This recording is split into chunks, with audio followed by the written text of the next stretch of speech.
Olá, buscadores da super saúde, queridos e queridas participantes do Congresso da Super Saúde. Hoje temos mais uma aula de cura de doenças. Hoje nós vamos falar sobre uma doença que está aumentando gradativamente. É a gordura no fígado, a famosa esteatose hepática. E para conversar, nós temos aqui uma das maiores especialistas brasileiras em esteatose hepática, doutora Ingrid Serafim. É um enorme prazer tê-la conosco. Mais uma vez, muito agradecido por participar também deste congresso da Super Saúde focado na doença. Ingrid, vamos começar já entendendo bem o que é isso. Por que as pessoas criam gordura no sangue, no fígado? Olá, doutor Ronal, quero agradecer a participação aqui e é um prazer ajudar todos vocês nesse processo aí de entender mais sobre essa doença que é a esteatose hepática. E ela, na realidade, ela virou, posso dizer assim, uma pandemia de esteatose hepática, que foi crescendo junto com a obesidade. 80% dos obesos têm gordura no fígado, que é a esteatose hepática, mas existem também esteatose em pessoas que são chamadas de magras, que eu digo que são falso magro, né? Falso magro. Não exatamente tem um baixo percentual de gordura, mas por conta do estilo de vida das pessoas. Sedentarismo aliado a uma má alimentação é a combinação perfeita para acúmulo de gordura, principalmente no fígado, que é também chamado de gordura visceral, né? Que é a gordura mais perigosa que a gente tem hoje. Como é que a pessoa... Porque o fígado ele tem uma capacidade de armazenar gordura até um certo percentual, 5, 10%. E Sim. por que ele se transforma? Ele começa a acumular mais gordura, 20, 30, 40, 60, 70%. Como é que ele faz isso? Por que ele faz isso? Na realidade, começa, né, todo o início da esteatose hepática se dá por uma questão de insulina, né? A alimentação muito errada, que aumenta os níveis de açúcar no sangue e, consequentemente, aumenta os níveis de insulina. Essa insulina, para controlar esse açúcar no sangue que está em excesso, vai armazenando esse açúcar, primeiro na forma de glicogênio dentro do fígado, e como é muito excesso que a pessoa come, vai armazenando também na forma de gordura. A maioria das pessoas, pode dizer assim, 100%, vamos dizer, das pessoas que têm gordura no fígado iniciam com um quadro de resistência à insulina, que é popularmente conhecido como um pré-diabetes, digamos assim, e essa resistência à insulina vai acumulando essa gordura no fígado, além do que é fisiológico, que é 5%. Vai para 30, 60, 80. Tem gente que fica até com o fígado praticamente 100% cheio de gordura. Mas tem alguém aqui que está pensando, eu nunca como açúcar, como é que eu vou ter açúcar no sangue? Na realidade, são duas dúvidas que as pessoas têm, dois mitos, podemos assim dizer, que não comem açúcar e que não comem gordura, né? Porque, popularmente falando, não são só os alimentos que o açúcar refinado em si, mas todo alimento que vira açúcar no sangue, que é os chamados carboidratos, tanto os refinados como os complexos. Porém, os carboidratos refinados, como macarrão, bolacha, biscoito, a farinha de trigo, eles dão picos de açúcar no sangue, né? Na realidade, fica em excesso a energia que você precisa para ter o seu metabolismo. Então, todo esse açúcar transformado que veio na forma de carboidrato é acumulado na forma de gordura. Tudo que o corpo não precisa utilizar como energia naquele momento, ele vai armazenar na forma de gordura. E a mesma coisa algumas pessoas pensam que ingerir gordura na alimentação é o que vai acumular gordura no fígado. Tem várias pessoas que falam, mas eu tirei toda a gordura da minha comida, tirei toda a gordura da minha alimentação e mesmo assim eu estou com gordura no fígado. Porque não é a gordura da alimentação também que vai armazenar essa gordura no fígado. Tem um outro aspecto, é que as pessoas assim, meu irmão tinha esteatose, minha mãe tinha, eu fui fazer uma ecografia e não apareceu. A ecografia negativa não quer dizer que não tem o início de esteatose, né? Exatamente. É porque, assim, a ultrassonografia, né, que é a ecografia, ela só consegue quantificar a gordura no fígado quando ela passa de 30% de acúmulo. entre 5%, que é o fisiológico, e 30%, que é um terço do fígado, a ecografia ela não vai quantificar, não vai ver ali no exame. Então, a pessoa ela tem já uma gordura no fígado inicial, mas ainda não viu na ecografia, que se ela fizesse, por exemplo, talvez uma ressonância, uma tomografia, um outro exame, já vai acusar um exame mais acurado. Então, na verdade, você falou há pouco de que gordura no fígado é um sinônimo de gordura visceral. E eu sou meio radical às vezes. Eu chego a dizer, agora eu quero ver se eu estou questionando a informação que eu dou. Se o indivíduo começa a acumular um pouquinho de gordurinha na barriga, já é um sinal de gordura visceral e já é um sinal que o fígado está ficando com um percentual maior de gordura? Podemos dizer que sim. A gente vai olhar muito assim pela questão da circunferência abdominal. Né? Tem gente que, às vezes, você vê que não tem muita gordura embaixo da pele. Se você pinçar a gordura da pele, não é muito, mas ela tem a circunferência abdominal maior. Então, já é um indício que há gordura visceral ali. E o fígado, como é um dos maiores órgãos que tem dentro da cavidade abdominal, é um dos primeiros que vai acumular gordura no fígado, até porque ele acumula energia através do glicogênio inicialmente. Então, ele talvez seja um dos primeiros órgãos que vai acumular gordura nele. Só para reforçar, porque tu já falou, mas às vezes as pessoas não se dão conta e passa batido. Se eu comer muito carboidrato, seja carboidrato ruim ou seja carboidrato bom, batata doce, frutas. Tem gente que é viciada em fruta e come 6, 7 frutas. Todos eles têm carboidrato, o carboidrato vai para o sangue, aumenta o açúcar no sangue, que é a glicose, o fígado produz a insulina e leva esse carboidrato, esse açúcar lá para o fígado transformar em gordura. Quer dizer, quem produz a insulina é o pâncreas e leva o carboidrato para o fígado produzir gordura. É o que acontece. Isso, independente do tipo de carboidrato, né, vai haver essa transformação em gordura dentro do corpo. A diferença que a gente tem que ver é assim, quanto mais tempo ao longo do dia a gente consegue manter os baixos níveis de insulina no nosso sangue. Esse é o grande objetivo e desafio para evitar o acúmulo de gordura no fígado. Porque se você ficar tendo picos de insulina ao longo do dia, vai haver esse acúmulo de gordura no fígado. Já por falar em insulina, a gente lê e estuda que o ideal para a insulina é menos de 5. Mas eu observo em todos os participantes do programa que eu faço, que quando eles emagrecem, adquirem a gordura essencial e adotam um hábito de alimentação saudável, a insulina deles inevitavelmente cai abaixo de 3. Você tem alguma experiência nisso? Sim, isso é com certeza verdade, porque à medida que você vai perdendo gordura, vai emagrecendo e o pâncreas vai se tornando mais funcional, né, ele recupera a capacidade dele normal, a resistência à insulina, que era vista antes, ou seja, insulinas acima de 10, tem pessoas que têm insulinas de 20, 30 e por aí vai, ele vai caindo. E se a pessoa emagreceu, opa, é um sinal de que essa insulina está caindo, não tem como emagrecer com insulina alta. Então, essas pessoas elas vão ter uma insulina mais baixa. E aí, ou seja, você venceu não só a questão da gordura no fígado, mas você venceu também o diabetes, digamos assim. E esse dado, assim, porque eu digo para os meus alunos que ter insulina no sangue 5 não é suficiente, porque ele pode melhorar mais e ter insulina abaixo de 3. E eu solicito ou sugiro que eles lutem para a insulina ficar abaixo de 3. É muito exagero da minha parte, Ingrid? Não, eu sempre falo assim, a gente vai seguindo degraus, né? Etapas. Vamos supor, eu vejo lá um paciente ou um aluno meu que está com a insulina de 20. Ele não vai chegar em 3 tão no próximo mês, né? Então, assim, vamos lá, vamos colocar uma meta. Eu quero que você chegue ali abaixo de 10, né? Então, eu vou colocando metas para essa diminuição, 10. Depois de 10, já chegamos em 10, vamos diminuir mais, vamos chegar abaixo de 6.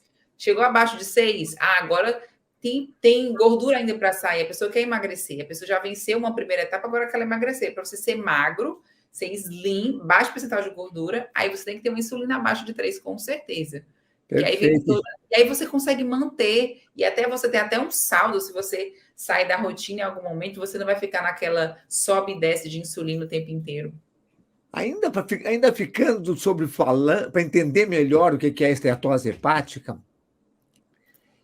quando eu tenho gordura no fígado, esteatose, eu tenho uma barriguinha, tenho gordura nas vísceras abdominais, mas eu tenho também gordura necessariamente no coração, nas artérias, nas coronárias, nas carótidas. Estão relacionado?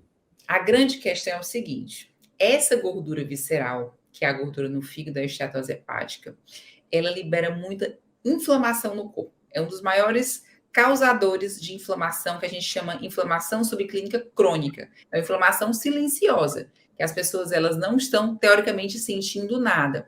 Só que essa inflamação, ela cai na corrente sanguínea e aí ela vai percorrer todo o nosso corpo, vai para as artérias do coração, vai para as veias, vai para as articulações. E aí essa inflamação lá, os marcadores de inflamação lá nas artérias do coração, gerando essa inflamação, é que podem aumentar os riscos cardíacos. E a pessoa, se a pessoa está lá com colesterol mais alto e tem uma artéria inflamada e esse colesterol oxida, esse é que é o problema para risco cardíaco. Se a pessoa, por exemplo, eu estou com colesterol um pouco mais elevado, mas a pessoa é completamente desinflamada, não tem nenhum tipo de gordura visceral, a gente não tem tanta essa preocupação. A preocupação maior é a inflamação que a gordura no fígado causa. Dá para afirmar que quem tem esteatose hepática tem também gordura nas artérias? Gordura que eu digo em quantidade maior, uma quantidade Provavelmente que possa... sim. Provavelmente sim. Entendeu? Até porque assim, a pessoa está cheia de gordura, né? Está circulando aí por todo o canto. O triglicerídeos, ele é produzido no fígado. Pessoas que estão com esteatose hepática, elas vão jogando triglicerídeos na circulação, no sangue o tempo inteiro. Então, uma das primeiras coisas é baixar o triglicerídeos, né? Sim, sim. Qual é o nível de triglicerídeos que é considerado uma pessoa saudável? Abaixo de 100. Né? De 100, não é 150. Não, abaixo de 100. Abaixo de 100. E você valoriza uma pessoa que não tem nenhum sintoma, não tem sinais de gordura, você valoriza um colesterol elevado? Eu sempre avalio, como a gente acabou de falar, essa questão. Se a pessoa é saudável, né, não tem nível de inflamação, não tem esteatose hepática, não tem gordura visceral, e ela tiver um colesterol elevado, não me preocupo. Principalmente, por exemplo, se for uma mulher na menopausa. A mulher na menopausa, ela vai ter, que não faz reposição hormonal, ela vai ter um colesterol mais elevado. Mas se ela for super saudável, eu me tranquilizo ela também e vida que segue. Mas é colesterol elevado, aquele ruim, o LDL, mas o HDL tem que estar elevado, não pode estar baixo. Sim, e o triglicerídeo tem que ser abaixo de 100, né? Essa tríade que não tem problema. Exatamente. E quando a gente vê a relação também triglicerídeos sobre HDL, né? Explica isso, explica como é que é essa relação.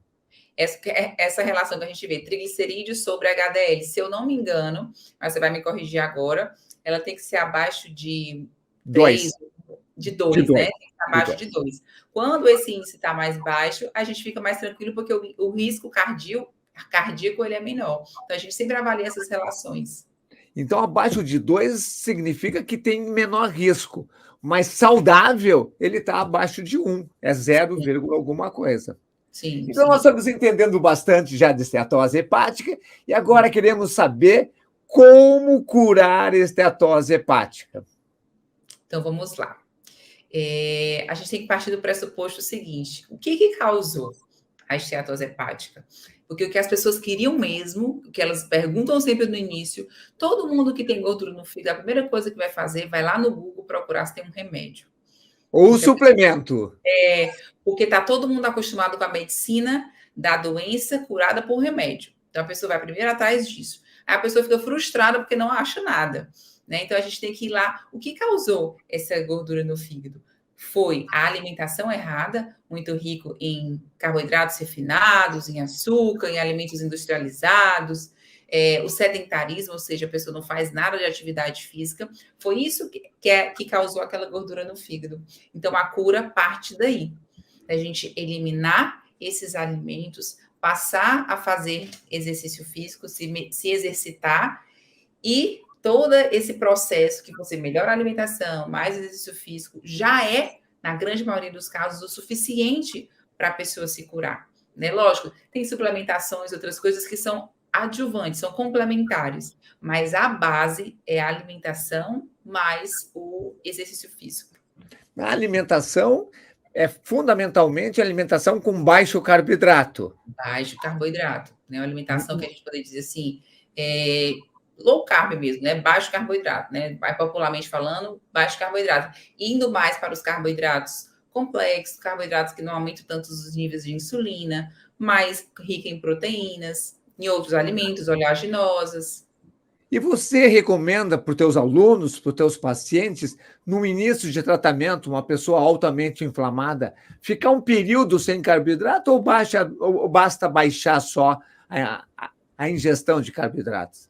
Assim, por exemplo, tanto com os meus alunos como os meus pacientes, né, dependendo como é o estilo da pessoa, às vezes a gente passa uns 15 dias, vamos dizer assim, numa alimentação mais detox, que é uma alimentação de uma limpeza mais profunda, onde a gente tira grande parte dos carboidratos para eliminar bastante água, que a pessoa está muito inchada ali, o corpo inchado de água, a pessoa tem ali aquela perda de peso inicial de zinco, começa a desinflamar, e depois a gente reintroduz esses carboidratos mais complexos distribuindo ao longo do dia na alimentação. Quando tu diz tirar a maioria dos carboidratos, tu deixa algum carboidrato nessa alimentação detox? Deixo os carboidratos tipo legumes, né? Mais os legumes, que são os carboidratos mais que tem o mais baixo índice glicêmico, digamos assim, mais legumes. E aqueles outros, tipo sementes oleaginosas, abacate, coco, que alguns estudiosos dizem que poderia estar nessa dieta de detox, você tira esses também? Não, geralmente não. Geralmente eu deixo também. Tá, beleza. Uma dúvida que muita gente tem: tomate é fruta ou é legume? Ele pode ser comido numa alimentação nessa alimentação inicial ou ele tem que sair também? Tomate, boa pergunta que você me fez. Eu não tenho certeza, mas eu acho que é uma fruta. E daí significa que tem bastante carboidrato. É porque é uma controvérsia nisso aí. Mas daí as pessoas fazem isso e depois de 15, 20 dias eles melhoram já na semana seguinte. Sim. E daí tu indica em algum momento um jejum intermitente? Sim. Jejum intermitente faz parte do meu protocolo, né? Tanto para alunos do meu curso, como para meus pacientes de consultório, né? O jejum intermitente, começando às vezes com protocolos menores, 14, 16 e aumentando. A pessoa já pode, eu já indico, se é uma pessoa que já é adaptada, já inicia desde o início do processo. Outras pessoas têm uma dificuldade maior, a gente deixa para um segundo momento. Mas ele é muito utilizado também, eu gosto muito de utilizar, por exemplo, tem gente que estava ali eliminando peso, emagrecendo, diminuindo a inflamação, aí deu uma parada, uma estabilizada no processo. Aí a gente entra com o jejum e a pessoa, o metabolismo destrava novamente, a pessoa consegue continuar no processo perdendo peso. Nesse jejum intermitente, que o clássico é 18 horas, sim, almoça, janta e ele fica sem comer nos outros horários. Você indica alguma restrição de calorias, restrição de quantidade de comida, ou ele come nessas duas horas, nessa janela de alimentação, tudo que ele comia antes? Não, o jejum intermitente, o objetivo é você ficar aquele período mesmo sem comer, e quando você vai quebrar o jejum, você segue a alimentação proposta normalmente. Por exemplo, se você faz só 2 refeições, almoço e jantar, a mesma quantidade que você faria normalmente. Não se compensa o que você não comeu no jejum nesse outro horário. O objetivo é que você aproveite tanto aquela insulina baixa que você ficou naquelas horas de jejum e a restrição calórica ao longo do dia também. Muita gente é muito relacionado uma alimentação saudável com suplementos. Tem vários suplementos fundamentais para a saúde. Mas existem suplementos para revigorar o fígado, para fortalecer o fígado, para ajudar no tratamento ou no combate à esteatose? Sim, nós temos alguns suplementos que, como eu falo, eles não curam, não são eles que curam, mas eles vêm para auxiliar no processo. Que é bom frisar isso, porque tem gente, não, vou tomar isso e não vou fazer nada da alimentação e eu vou achar que eu vou ficar curado. E não é assim. Mas existem alguns suplementos que eles ajudam a regenerar as células do fígado de maneira mais rápida. Um bem conhecido que todo mundo sabe é a silimarina, né, que já é conhecida, tem até o nome de Forfig em algumas farmácias, tem Silimalon, é manipulado também. Tem alguns trabalhos mostrando que ela ajuda a regenerar, tirar, digamos assim, melhorar a oxidação das células do fígado. Por quê? Quando o fígado está cheio de gordura, essas células se oxidam, inflamam, e é daí que vem a morte das células do fígado. É por essa inflamação dentro do hepatócito, que é a célula do fígado. Então, tudo que for antioxidante para ajudar a combater, né, essa oxidação ali das células do fígado vai melhorar. Como, por exemplo, coenzima Q10 ajuda muito, vitamina E também é outro antioxidante, bem assim, são que tem de trabalhos, né, relacionados à esteatose hepática que ajudam nessa conversão ou nessa melhora da oxidação do fígado. Tem outro detalhe importante. Grande parte das pessoas que têm gordura no fígado, eles têm vitamina D baixa. Né? Então, é sempre importante também a suplementação de vitamina D, porque o fígado faz parte do processo, né, da conversão da vitamina D da forma inativa, que vem da pele, para a forma ativa, né? Fígado e rim. Então, se o fígado estiver doente, não vai ter vitamina D. Então, as pessoas geralmente precisam também de suplementação. Então, tem vários suplementos que são adjuvantes nesse processo. É quase um ciclo vicioso. É, E o fígado está doente e produz menos vitamina D. Se tem menos vitamina D, o fígado fica mais doente. e assim sucessivamente, exatamente. Então, dos específicos seria a silimarina, né? Isso, limarina. E daí nós vamos para aquilo que tu falou e que pouca gente valoriza. Eu fico até feliz que você está valorizando bastante, que é o exercício físico. Sim. Na tua experiência, é possível curar uma esteatose hepática só com alimentação saudável? Ou Então, o exercício físico é fundamental? então vamos lá, eu vou dizer o que eu penso, que eu pensava também, mas as experiências que eu tenho práticas, de resultados que eu tenho. Eu tenho alunos, né, pessoas curadas da esteatose hepática, grau 3, que teoricamente é a mais avançada, sem exercícios, tá? Inicialmente. Por exemplo, vou citar aqui um caso. Eu tinha uma aluna de 59 anos, ela tinha esteatose hepática grau 3, né, já era um grau mais avançado, só que ela tinha uma obesidade também grau 3. Né? Então, ela conseguiu ficar curada, isso foi na pandemia, ela conseguiu ficar curada da esteatose hepática grau 3 em 3 meses. Nesses 3 meses, ela emagreceu 18 quilos e ela não fazia exercício porque era no meio da pandemia, ela não conseguia. Porém, quando chegou nesses 18 quilos, parou, né? Assim, ela entrou no efeito platô, ela não conseguia mais perder peso a partir dali. Então, foi aí que ela entrou para fazer o exercício físico, começou a fazer musculação, e aí, ao todo, ela emagreceu 35 quilos. Aí, dos 18 quilos até os 35 que ela emagreceu mais, ela teve que ter o exercício físico. E aí, ela se tornou uma pessoa ativa fisicamente. Até porque, assim, não dá para se dizer que você é saudável sendo sedentário. Mesmo que você tenha curado a gordura no fígado, sem exercício, você é uma pessoa que não tem saúde ainda. Então, para a gente fechar o combo da saúde, o exercício físico vai ter que entrar. E você falou da musculação. Você considera qual que seria mais importante para ajudar a combater a esteatose? Uma musculação ou um exercício intervalado ou um aeróbico? Assim, a musculação ela é muito importante também para diminuir a resistência à insulina. Então, como as pessoas que têm esteatose hepática têm uma resistência insulínica, ela ajuda muito a baixar os níveis de insulina. Porém, eu tenho um seguinte pensamento. Se a pessoa está ali sedentária, eu quero que ela se mexa, né? E ela se mexa assim, fazer um treino intervalado, um aeróbico ali inicialmente, vai ser benéfico de qualquer maneira para a pessoa.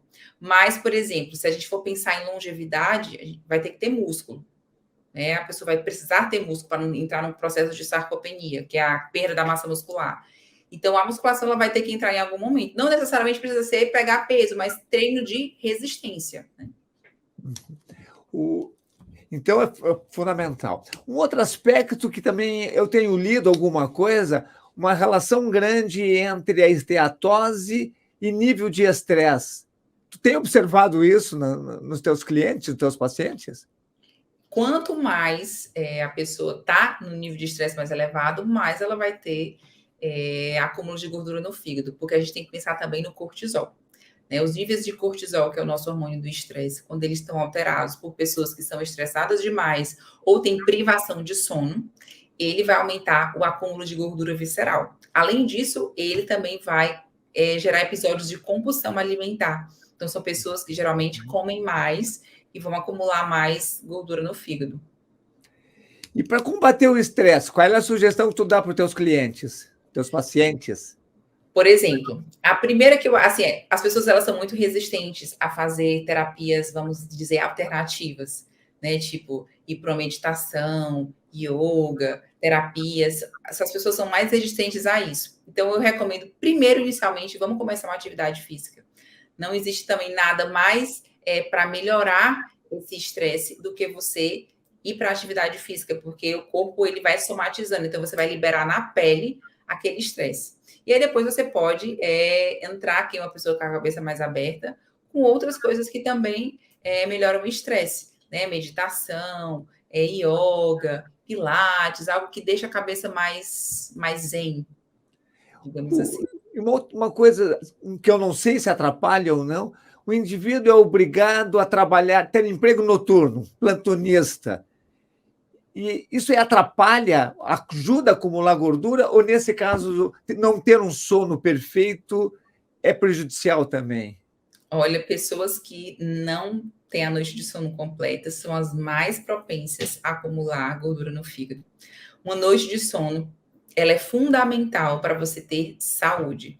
Então, a pessoa que não dorme direito, que trabalha noturno, ela vai ter o ciclo sono-vigília completamente alterado, vai ter o cortisol alterado, e isso vai aumentar também fome, compulsão alimentar e acúmulo de gordura visceral.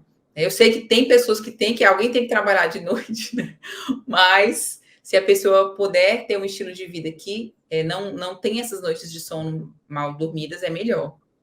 E elas são condenadas a ter esteatose hepática para sempre, ou mesmo trabalhando de noite, no emprego noturno, elas podem reverter a esteatose? Podem reverter sim, porque eu tenho vários pacientes, né, que trabalham no hospital, trabalham noturno, dão plantão, tinham esteatose hepática e conseguiram reverter. Né? Lógico que essas noites de sono, elas não são recuperadas, mas a gente consegue minimizar os danos, né, assim, compensando com outro estilo de vida. Né? Durante o dia você pode ter uma alimentação saudável, fazer os exercícios, tomar sua suplementação. No dia que você não está de plantão, investir numa boa qualidade de sono à noite, tudo isso vai melhorando e a pessoa não vai ter esteatose hepática. Então tá, mas já sabemos que as pessoas têm esteatose hepática por maus hábitos, mau estilo de vida, maus hábitos de saúde, e que elas podem curar. E se elas não fizerem nada, a esteatose hepática evolui até onde? Então vamos lá. A esteatose hepática é uma doença séria, porque é uma doença que mata. Hoje em dia, eu recebo vários e vários relatos de pessoas falando: doutora, a minha avó morreu de cirrose de fígado e ela nunca bebeu na vida.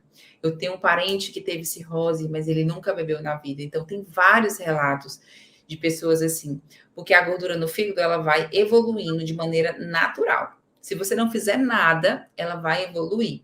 Ou seja, ela vai começar de um grau mais leve, que é 30%, que de leve não tem nada, é 1/3 do fígado. Depois ela evolui para o grau 2, que é quando metade do fígado, 50% do fígado está com gordura.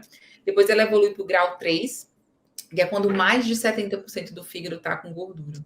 E durante todos esses estágios, entra um grau também de inflamação no fígado, que é a esteatohepatite, ou seja, o fígado fica inflamado e começa a morrer células do fígado, que é a fibrose de fígado.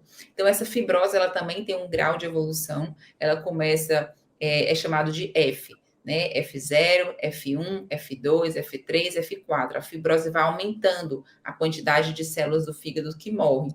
E até chegar na cirrose de fígado, que é quando praticamente mais de 80% do fígado está com fibrosado, ou seja, no lugar das células do fígado tem tecido de colágeno, que é um tecido de sustentação sem função para o fígado. E aí que começa aqueles sintomas mais avançados do fígado.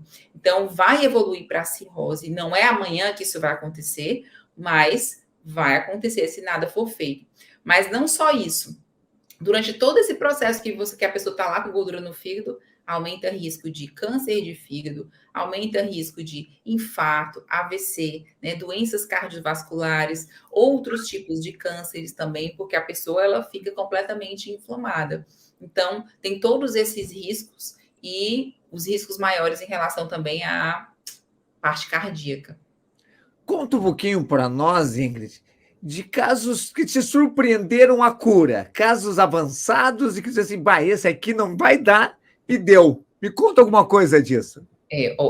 Essa paciente que eu citei agora, essa de 59 anos, que se curou em 3 meses, assim, para mim também foi uma das primeiras que curaram desde 2020. Eu também fiquei super espantada com ela, porque foi muito rápido, né? E ela não tinha feito exercício físico ainda. Mas eu tenho 2 casos, assim, também que me surpreenderam muito. Um foi um homem, ele tinha fibrose. Ele, na realidade, ele não era obeso. Ele tinha aquela barriga bem avantajada, com a circunferência abdominal aumentada, e ele tinha feito um exame, que é a elastografia hepática, que vê o grau de fibrose, e ele tinha fibrose F4, que já é um dos graus mais avançados de fibrose de fígado. Depois disso, já entra na cirrose.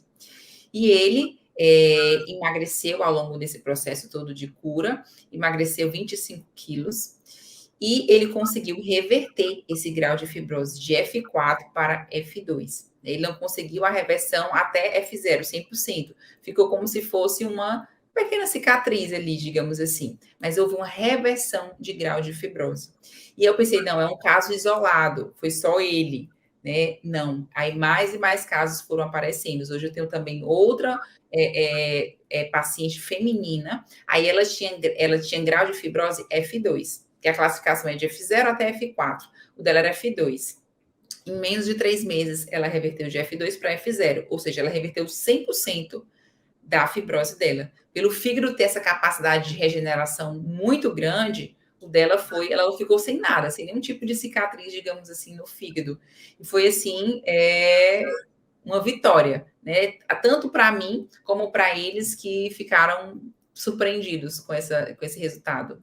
Então existe esperança, mas eu sou um eterno otimista. Tu estava dizendo que aquele paciente que tinha F4, que foi a F2, eu fico pensando, se ele continuasse se esforçando, se ele continuasse mantendo o estilo de vida saudável, não teria chance de ele ir para F0? Eu acho que sim, né? Eu acho que sim. Mas o que acontece também às vezes, né? Às vezes como isso é feito também de maneira online, né? Às vezes a gente perdeu um pouco do segmento depois, né? Não sei se ele voltou no médico, conseguiu Pode evoluir. até estar curado. Pode até estar curado e eu não estou nem sabendo. Mas eu também tenho essa esperança. Quando eu vi essa aluna vertendo de F2 para F0, eu pensei, opa, né? Conseguiu aqui uma reversão de 100% desse grau de fibrose. Então, eu acho que eu acredito também, eu sou super otimista. Brilhante, Ingrid. Ingrid, nós vamos, para concluir com chave de ouro isso, eu quero que tu deixe sair do teu coração uma mensagem de esperança, de otimismo para todos os pacientes que sofrem de esteatose hepática ou de fibrose hepática. O que eu falo para você? Esteatose hepática tem cura. Gordura no fígado tem cura. Não importa qual o grau de gordura no fígado que você esteja, é possível você se curar.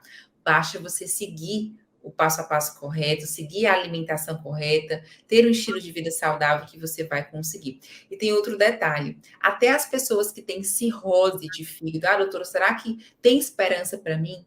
Tem. Por quê? O fígado, ele mora dentro do nosso corpo. E o nosso corpo, ele abriga o nosso fígado, então ele precisa também estar saudável.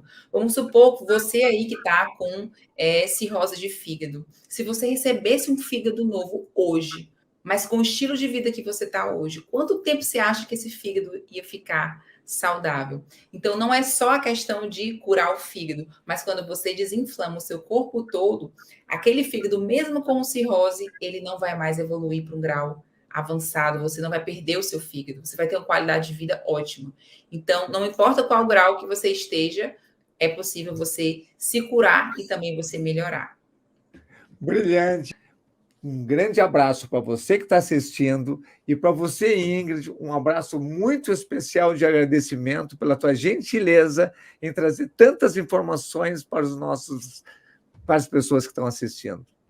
Eu que agradeço. Muito obrigada. Então, tchau para todos. Até a nossa próxima aula.